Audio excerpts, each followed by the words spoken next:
시청자 여러분, 안녕하십니까? 거리투브입니다. 오늘 여러분께 전해드릴 소식은 우크라이나 전선에서 날아온 매우 중요하고도 상징적인 타격 작전에 관한 내용입니다. 이번 작전은 단순히 군사적 목표물을 파괴한 것을 넘어 이 전쟁이 지니고 있는 비극적인 역사와 지정학적 본질을 극명하게 보여주고 있습니다.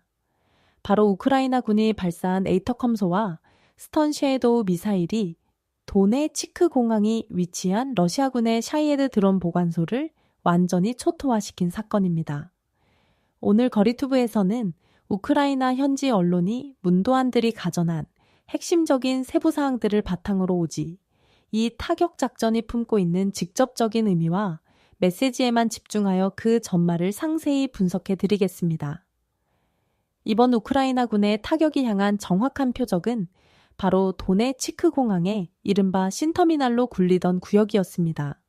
우크라이나군은 점령군이 러시아군의 핵심 후방과 점을 타격하기 위해 현존하는 가장 강력하고 정밀한 서방의 무기 체계를 동원했습니다. 미국의 전술탄도미사일인 에이터컴소와 영국의 스텔스 순항 미사일인 스턴 섀도우가 바로 그 것입니다. 이토록 값비싸고 강력한 최고급 전략 무기들이 도네치크 공항의 신터미날을 향해 날아간 이유는 단 하나입니다. 바로 그곳이 러시아군에 운영하는 이란제 샤이헤드 자폭도로 내 거대한 보관소이자 핵심적인 발사기지로 변모 있었기 때문입니다. 러시아군은 도네치크 공항의 견고한 인프라를 학이용하여 수많은 자폭도로는 이 신터미널 안에 비축해 두었습니다. 그리고 매일 밤 바로 이 공항에서 수많은 샤이헤드 도로는 들을 추격시켜 우크라이나의 도시들을 잔혹하게 공격하고 무고한 민간인들의 목숨을 앗아갔습니다. 우크라이나로서는 자국민의 생명을 지키고 도시가 파괴되는 것을 막기 위해 이 끔찍한 삼상 무기의 근원지를 반드시 그리고 완벽하게 파괴해야만 했던 것입니다. 하지만 우리가 이번 미사일 타격 사건에서 려속 깊이 새겨야 할 가장 중요한 디테일은 바로 이 도네치크 공항, 신터미널이라는 장소가 품고 있는 14년 전에 찬란했던 기억과 현재 끔찍한 현실 사이의 극명한 대비입니다. 시계를 정확히 14년 전으로 되돌려 보겠습니다. 전 세계 수많은 축구 팬들이라면 2012년에 그 뜨거웠던 여름을 뚜렷하게 기억하실 것입니다. 바로 우크라이나와 폴란드가 공동으로 개최했던 유럽 최대 축구 축제 유헤파 유로 2011 대회가 열렸던 해입니다. 당시 우크라이나는 이 세계적인 대회를 성공적으로 치러내고 유럽 각국에서 찾아오는 손님들을 맞이하기 위해 도네치크 공항에 최신식 시설을 자랑하는 신터미널을 야심차게 건설했습니다. 그러나 그로부터 정확히 14년이 지난 오늘 2016년의 현실은 어떠합니까?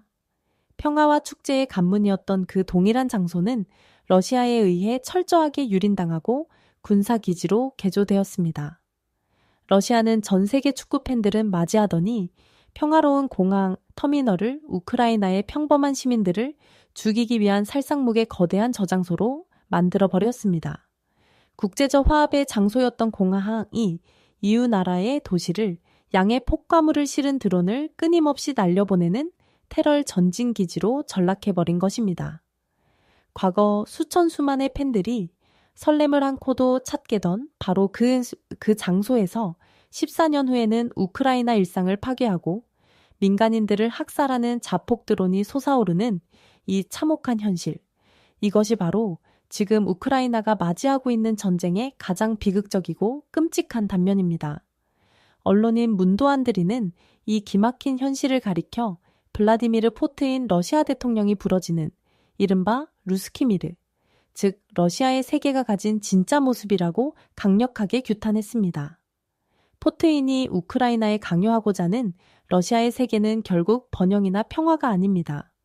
타국에 화려했던 인프라를 무력으로 점령하여 살상무기 창고로 만들고 이웃 나라의 도시를 불태우며 재염된 민간인들을 무차별적인 죽음으로 내모는 것, 화학과 교류의 상징을 파괴한 테러로 변주시키는 것, 그것이 바로 그들이 말하는 루스키미르의 추악한 본질입니다. 그리고 이 메시지 끝에는 우크라이나를 넘어 전 세계에 특히 유럽 전체를 향한 매우 엄중하고도 섬뜩한 경고가 담겼습니다. 이것은 포트인의 오늘날 우크라이나를 위해 추구하는 것이며 내일은 유럽의 나머지 지역을 위해 추구할 것이라 우크라이나가 지금 당장 겪고 있는 이 끔찍한 인프라 파괴와 민간인 학살의 위험은 결코 우크라이나라는 단일 국가만의 문제가 아닙니다. 그 국가들이 바로 내일의 잠재적인 표적이 될 수 있다는 뼈아픈 경고입니다. 다음은 25년 10월 11일 에스토니아 또 대박 수출 확정 영상입니다. 유럽 방산업계는 오랫동안 독일, 프랑스, 노르웨이, 스웨덴이 주도하는 폐쇄적 시장이었고 한국은 늘 부품 공급국 취급을 받았습니다. 그러나 그 시선이 180도 바뀐 순간이 바로 우크라이나 전쟁 이후였습니다.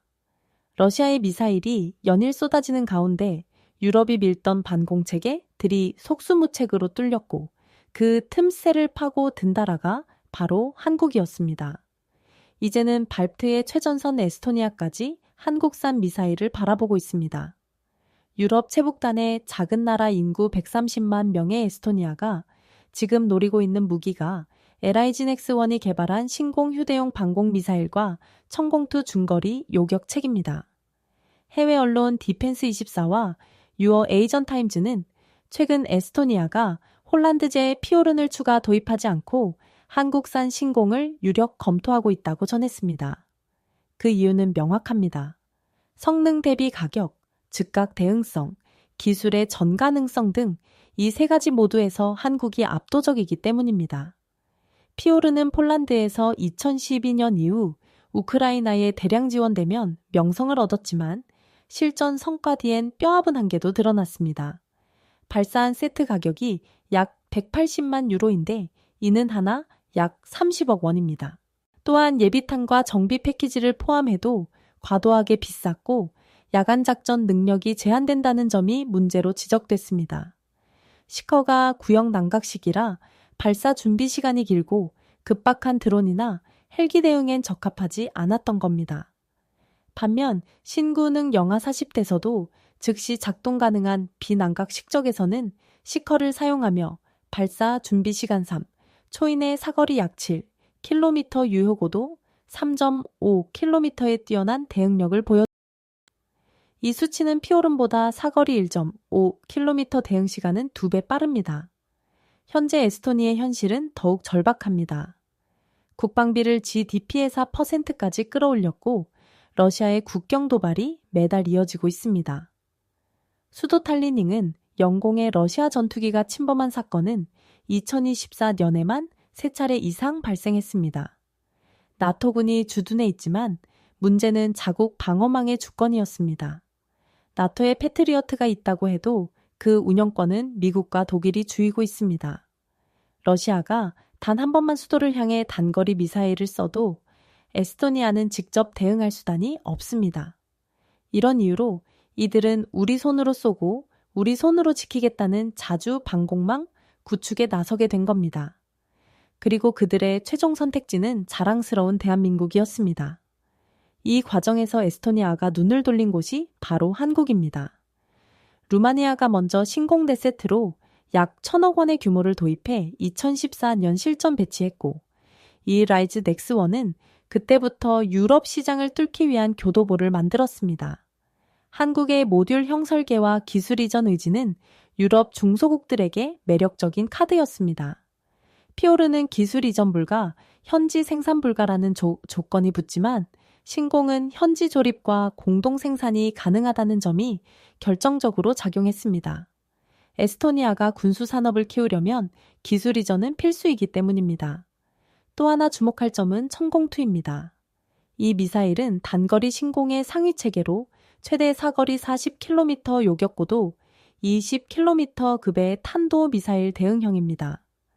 2023년 사우디아라비아가 4조 원 규모로 계약하면서 세계의 눈을 끌었고 이어서 아랍에미리트, 홀란드, 핀란드가 도입 검토 중입니다.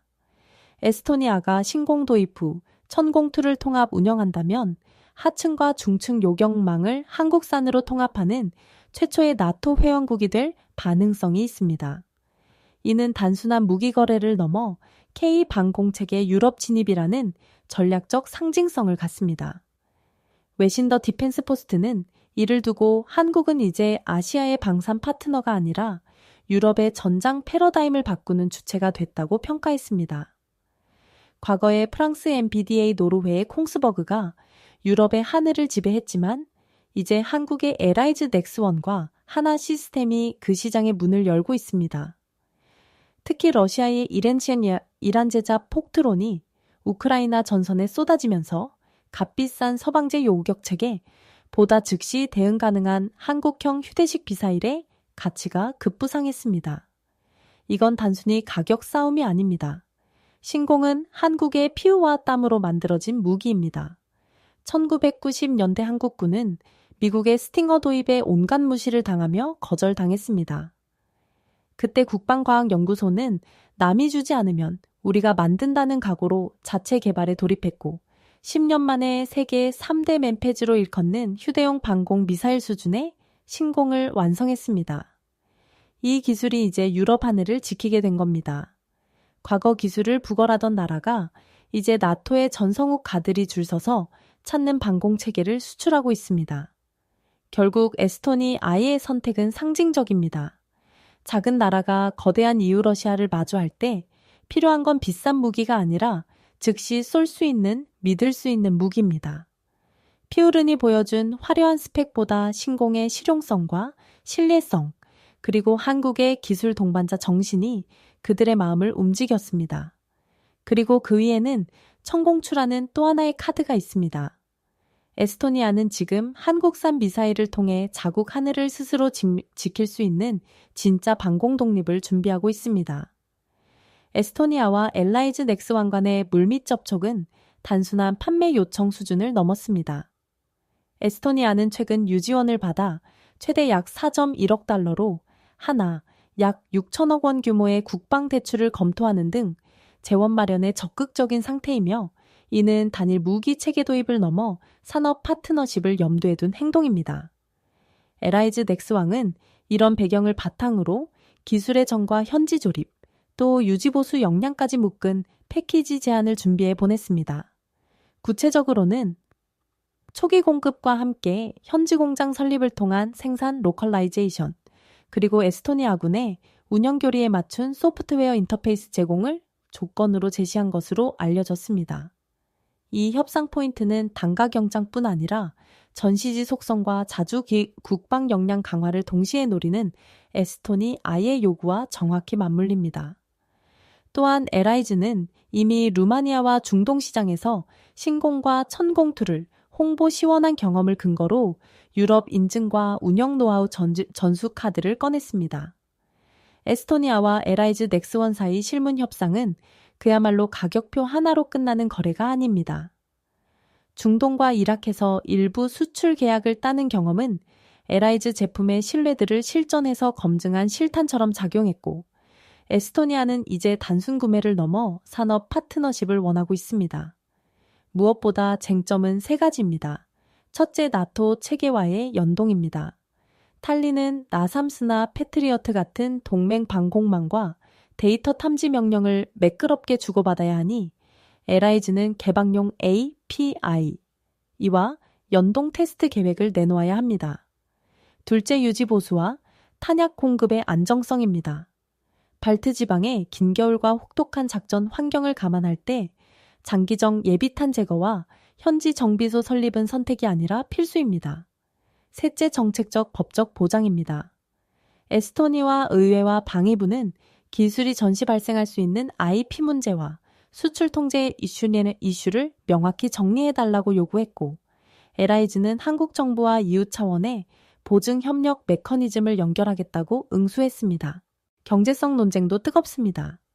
홀란드 제대 제품인 피오르는 완제품과 예비탄을 포함해 체감 단가가 한 세트당 약 30억 원 수준으로 거련되며 예산을 엄격히 따지는 에스토니와 로선 단가 대비 운영 가치가 무엇보다 중요합니다.